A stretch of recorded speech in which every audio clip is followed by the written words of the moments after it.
Hi, I'm Angel, co-founder of Dot and Dash Consulting, and I am here today to do a lightning talk. It's AI road mapping for everyone, how to make it more tangible. So this is a very quick overview, but imagine a world where businesses are adopting AI. It's being used to be creative, boost productivity. Everybody's engaging with it in their organisations. But the reality is that there are so many AI tools out there, and it can be really hard and overwhelming to actually understand what tools are actually applicable for different organisations. So a good way of being able to try and get two worlds together, you've got non-techies and techies. They're both in two different sorts of phases. And a way to get them together is to look at making AI a little bit more tangible and easy for them to understand. So making two groups of people come together and collaborate. You've got techies that are probably in sort of senior leadership, and they're a bit hesitant about AI, and then you've got the techies that are like screaming out for it because they can see all the things that AI is capable of doing. So one of the foundational things to kind of do before you kind of look at AI within a business is actually understand some of the business problems that an organisation has. So rather than actually getting an AI tool, is actually go back a few steps and actually understand where are the kind of pinch points that are happening in an organisation. So even before you think about AI, it's like, actually, does this department have lots of complexity? Are there lots of processes that are kind of overwhelming for people in the organisation? So it could be, for instance, HR have got 200 odd applications coming in, and that's actually quite time consuming to go through. So by moving on to removing the digital aspect of it, going towards like analog techniques. So you've got people that aren't very techy, trying to get them to understand what AI can do is actually start to build a bigger picture. So things that I've done in some of the workshops is actually got a big canvas of the whole organisation and start to map out the pain points visually. And what you can see then is like a heat map of the complexity of an organisation.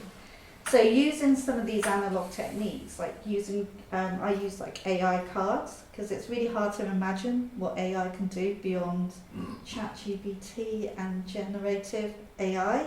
There are lots of different capabilities that AI can do.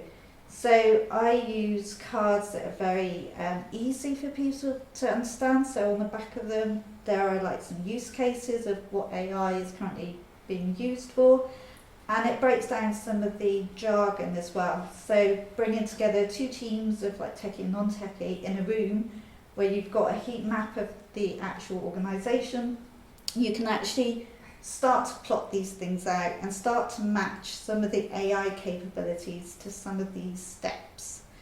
So one of the things that's really important is to gather the right teams. So you need people that have got very deep understanding of the organisation, and also where they've moved different departments, they get a different lens and a different perspective. So on top of that, you also need to ensure that you've got a small enough group size for some of this decision making, because found between 2 and 7 is absolutely ideal. It means that you can actually go into more depth about what AI decisions could be made from a very overview level. And some of the sort of takeaways. So this is some of the workshops that I've been doing. So looking at a big organisational chart or a team, depending on the size of the company. This is actually kind of an organisational chart where we've started to heat map some of the pain points that might be in some of these departments. And then these are like AI cards that have all the capabilities, so you're matching what AI could do to help some of these steps.